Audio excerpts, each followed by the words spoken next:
जी कहा जा रहा है कि ठीक है, नाम उजागर करना एक बार आसान काम है, या नाम को उजागर भी ना करें, नाम को कलेक्ट करना है, किन किन के ये नाम हो सकते हैं, वो एक आसान काम है। लेकिन जैसा कि मैंने पूछा आपसे कि किसका कहाँ ट्रांजैक्शन हुआ, ये पैसा आया तो आया कहाँ से, कब आया, एक बड़ी लंबी प्रक्रिया है ये भी। हाँ जी, इन्वेस्टिगेशन इसी का नाम है। और जो हमारे देश के अभी कानून हैं, प्रिवेंशन ऑफ करप्शन एक्ट या प्रिवेंशन ऑफ मनी लॉन्ड्रिंग, वो काफ़ी सक्षम हैं कि देखिए, पहली चीज़ आएगी कि इन्वेस्टिगेशन करके चार्जशीट बनी जाए कि कहाँ पे ट्रेल कैसा, कैसे रुपया, जैसे आप कह रहे हैं कि किस ट्रांजैक्शन से आया, किस तरह आया, क्योंकि मूल रूप से जो अमाउंट है, फिगर्स हैं, वो कोई बहुत छोटी छोटी फिगर्स नहीं है, बड़ी बड़ी फिगर्स हैं, और उनको ट्रेल करना भी, मनी लीव्स इट्स ट्रेल, एक कहावत है कि वो आप लकीर कभी हटा नहीं सकते हो उसकी। अगर एक बार उसका destination during the course of investigation कि वो कहाँ से ओरिजिन हुआ और कहाँ डेस्टिनेशन हुआ मनी का, money always leaves the trail, वो चीज़ आ जाएगी। उस रुपए को वापस बाहर से वापस कैसे लेके आना है, वो एक जटिल समस्या है। लेकिन पहले की जो सीढ़ी है, एक एक करके सीढ़ी चढ़ी जाएगी। पहली सीढ़ी इन्वेस्टिगेशन की है, हमें उन लोगों के नाम पता करने हैं, उनका अमाउंट पता करना है, वो रुपया उन खातों में कैसे जमा हुआ ये पता करना है। एक बात और पता करना चाहिए, पिछले 10-15 साल में कितना पैसा आया और कितना गया, क्योंकि अभी तो सारा निकाल लिया होगा। जब से बाबा रामदेव ने आंदोलन चलाया बिल्कुल है, सबके पसीने छूट गए। और एक और है, टैक्स हेवन से जहां से रुपया बहुत बड़ी मात्रा में देश जी में, आपको रोकना चाहूंगी यहाँ पर, अरविंद केजरीवाल कुछ बोले, वो सुनते हैं। साहब को कि आप ऑल पार्टी मीटिंग बुलाइए, ऑल पार्टी मीटिंग बुलाइए, सारी पार्टियों से पूछ लीजिए। एक कमरे में आप कांग्रेस, बीजेपी, आम आदमी पार्टी तीनों को बिठा दीजिए। आम आदमी पार्टी वालों से पूछ लीजिए कि भाई। तो आप संयोजक अरविंद केजरीवाल, वो मुद्दा ये है कि जिस तरह से दिल्ली में सरकार बनाने को लेकर सुगबुगाहट तेज हो गई है, एलजी खुद अब राजनीतिक दलों से मिलने की पहल कर रहे हैं और इसी को लेकर गृहमंत्री राजनाथ सिंह से उन्होंने मुलाकात की है, इस पर वो अपना बयान दे रहे थे। लेकिन विकास जी, हमारी जो चर्चा चल रही थी इसी बात को लेकर कि समस्याएं अभी कई हैं, उनका समाधान भी जरूरी है। हाँ देखिए, इसी को सिर्फ लिस्ट की सार्वजनिक करी जाए, उसे ही सिर्फ सेंसेशनलाइज करके पूरे देश में मुद्दा बनाया जाए, वो बात ठीक नहीं है। मुद्दा बहुत बड़ा मुद्दा है और राष्ट्रीय अभियान है, कोई छोटी मोटी रकम नहीं है, बहुत बड़ी फिगर है जो इंटरनेशनल एजेंसीज ने भी दी। अगर मैं यहाँ की डिस्काउंट कर भी दूँ तो जो इंटरनेशनल एजेंसीज ने भी फिगर दी हैं कि भारत का पिछले 50 साल में काला धन, यहाँ के राजनीतिज्ञों का, इंडस्ट्रियलिस्ट का, ब्यूरोक्रेट्स का, जो वहाँ बाहर के बैंकों में जमा हुए, बहुत बड़ी रकम है, दुनिया का सबसे ज्यादा है। और उसमें कई प्रक्रिया हैं। फर्स्ट एंड फॉरमोस्ट इन्वेस्टिगेशन है। अभी हमने पहली सीढ़ी ही नहीं चढ़ी और कुछ प्रवक्ता कह रहे हैं कि जी कुछ कितना रुपया उनके अकाउंटों में जमा करा दो, या सेकंड इंस्टॉलमेंट कब आ रही है, या फर्स्ट इंस्टॉलमेंट। वो रिटोरिक से अच्छा नहीं लग रहा, ना देश की जनता इस बात को स्वीकार करेगी। जो इन्वेस्टिगेशन है, और अब सुप्रीम कोर्ट द्वारा निर्धारित एसआईटी उसको देखेगी कि बहुत ईमानदारी से वो इन्वेस्टिगेशन की जाए और सत्य तक पहुंचा जाए, तभी आप अपराधियों को you bring them to justice. आप बिना इन्वेस्टिगेशन के ही अगर इन सारी चीजों को करने लग जाए तो फिर यही लगेगा कि आप इसको भी एक मजाक बना करके भ्रमित करने के मूड में है पूरे देश को। वैदिक जी, एक बात इसमें यह भी है कि जिस तरह से अभी तक ये कहा जा रहा था कि सरकार देख रही है और एसआईटी का गठन कर दिया गया है, लेकिन अब सुप्रीम कोर्ट की निगरानी में होगा, कम से कम एक बात तो तय हो गई है, मामला प्रभावित नहीं होगा, निगरानी में काम होगा, एक निष्पक्ष होगी। और जिस तरह से सुनवाई हो रही है, कुछ लोगों का, कुछ जानकार लोगों का तो ये भी कहना है कि जिस तरह से अगर कोर्ट में भी सुनवाई हो रही है उसमें भी ट्रांसपेरेंसी बरती जाए, उसे भी पारदर्शी रखा जाए। ये बिल्कुल ठीक बात है। कोर्ट की निष्पक्षता पर भी प्रश्न चिन्ह लगते रहे हैं इस देश में, और कोर्ट निष्पक्ष तब रहेगी, अपने आप तो रहती ही है कोर्ट, लेकिन तब और ज़्यादा प्रामाणिक हो जाएगी जब, जैसे कि आज बहस चल रही है, खुली बहस हो रही है, किसी के साथ कोई पक्षपात नहीं हो रहा है, सब ईमान की बात कही जा रही है। इसी तरह से सब टीवी चैनल्स पर ईमान की बात कही जाए, सब अखबारों में ईमान की बात लिखी जाए, तो जो लोग ईमान पर टिके हुए हैं वो ज़रा मजबूत हो जाएंगे। जैसे कि हमारी सुप्रीम कोर्ट टिकी हुई है आज ईमान पर, वो जरा मजबूत हो जाएगी, वो मजबूती से काम लेगी, उस पर भी दबाव आएंगे। ऐसा नहीं कि सुप्रीम कोर्ट पे दबाव नहीं आते हैं, लेकिन उन दबावों का वो जम के मुकाबला करेगी। और जिन लोगों के पैसे जमा हैं और जिन्होंने नेताओं को ओबलाइज कर रखा है, चाहे वो भाजपा के नेता हों, चाहे कांग्रेस के हों, चाहे दूसरी पार्टियों के हों, वो सब दबाव डालेंगे सरकार पर।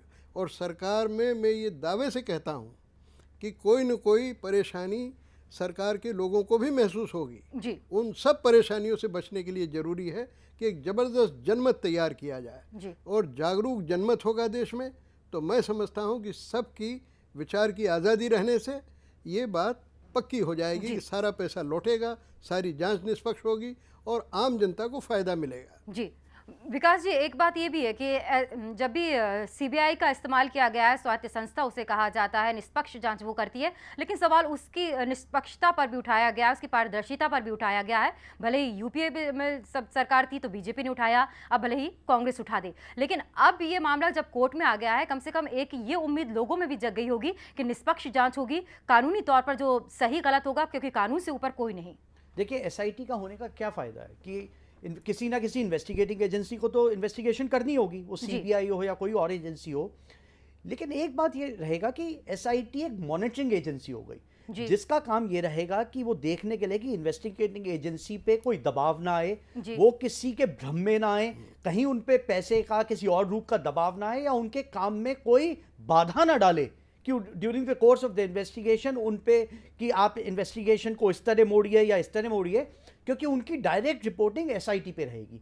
तो ये एक सबसे बड़ी बात है। और शिवानी जी, एक बात मैं अवश्य एक देश के नागरिक की हैसियत से कहना चाहूँगा कि आज ये जो मीडिया का इतना पॉजिटिव रोल पिछले कई सालों से रहा है, कई देश के बड़े मुद्दों पर, वो आज पिछले दिनों में स्वच्छ भारत पे हो या आज देश में वापस काले धन पे हो, ये एक जनमत तैयार करता है। एक देश में रीच पे पहुंच करके हर एक देशवासी को, हर भारतवासी को इस चीज से जोड़ता है। और यही जुड़ाव और यही चीजें हमारी न्यायपालिका को, क्योंकि आफ्टर ऑल सब देश के जनहित की बात हो रही है, और एक देशव्यापी जिस तरह से स्वतंत्रता संग्राम हुआ था, उसी तरह शायद आज एक वापस एक माहौल बनने की कोशिश हो रही है कि देश के जो लुटा हुआ खजाना है, रुपया है, कुछ चंद लोगों की वजह से जो बाहर है और देश की तरक्की नहीं हो रही, शायद उसमें वापस उसे लाने का शायद हो सकता है छोटा कदम हो, पहला कदम हो, मंजिल लंबी हो सकती। जी वैदिक जी, भले ही अन्ना हजारे ये कह रहे हैं कि ठीक है पहले तो पैसा वापस आ जाए, नामों का क्या पता चल जाएगा, लेकिन नामों को भी क्यों बख्शा जाए? हाँ, नाम तो आने ही चाहिए, उसमें कोई बुराई नहीं है, और बहुत से नाम तो निर्दोष होंगे। जैसा मैं पहले कह चुका हूँ, उनका व्यापार होता है, पैसे सब दूर रखना पड़ते हैं और लेन देन करना पड़ता है, लेकिन नाम लाने में कोई बुराई नहीं है। और अन्ना हजारे जो कहते हैं उस बात पे बहुत आप बारीकी में मत जाइए, क्योंकि वो बुजुर्ग हैं, उनको जिस तरह से लोग समझा देते हैं वो अपनी बात कह देते हैं। उनका जो इंटेंशन है, जो मोटिव है, वो समझने की जनता से जुड़ा हुआ है, भलाई की बात है। उनका मोटिव अच्छा है। जी संजय जी, अब मामला पूरा सुप्रीम कोर्ट के अंतर्गत आ गया है। अब हम सरकार पर आरोप ना लगाएं, क्योंकि मामले को हम एक तरह से राष्ट्रीय मुद्दा बना चुके हैं। अब तो हर एक पार्टी की, हर एक इंसान की, हर एक जनता की जिम्मेदारी बनती है कि हाँ, जो काला धन है वो वापस आए।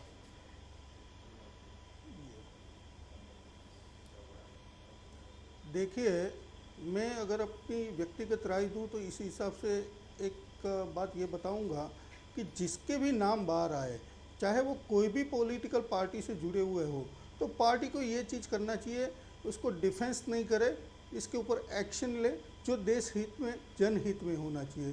दूसरी बात ये भी है कि यही मुद्दे को हम क्यों ना राष्ट्रीय अभियान बनाए।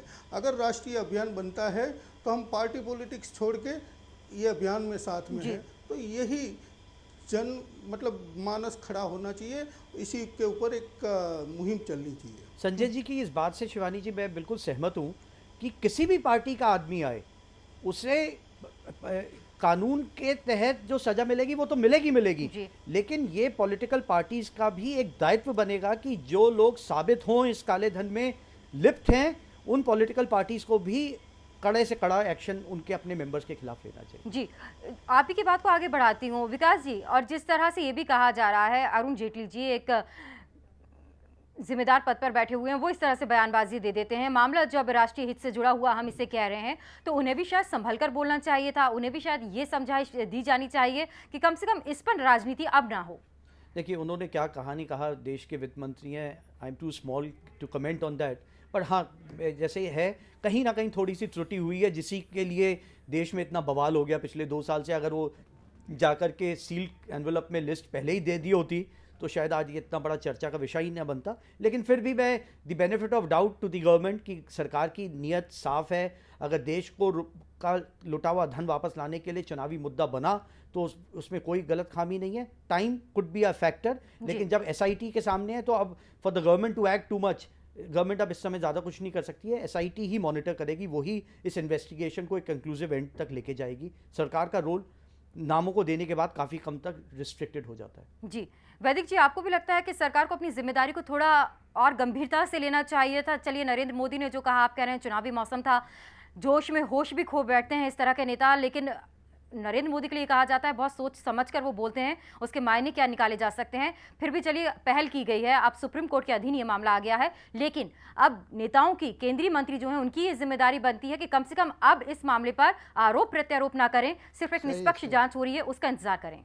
ये आप बिल्कुल सही कह रही हैं।